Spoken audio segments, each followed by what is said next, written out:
এনার কি দরকার ছিল এই যে এইভাবে সমস্ত জায়গায় দৌড়ে বেড়াচ্ছে? কার জন্য?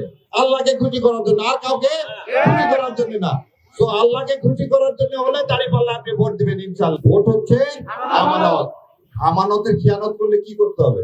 আমানতের খেয়ানত করলে আল্লাহর কাছে জবাব দিতে হবে। মানে এমন কোন কাজ করব না যে কারণে আমাকে জবাবদিহি করতে হয়। আর যিনি এখানে দাঁড়াইছেন আর একজন, তাকে আপনারা অতীতে দেখছেন, তার সম্পর্কে আমি কিছু বলবো না। তবে এতটুকু খালি বলি, এবারে আল্লাহর ওয়াস্তে দেখছেন তো সব, কে কত কি করছে, কে কি করছে, কে কত করে বললাম প্রথমে তিনটা, কে গভর্নমেন্টের খাস জলাভূমি দখল করছে আপনি আমার চেয়ে ভালো জানেন। কার কাছে টেম্পো স্টার ছিল দখলে সেটাও আপনি জানেন।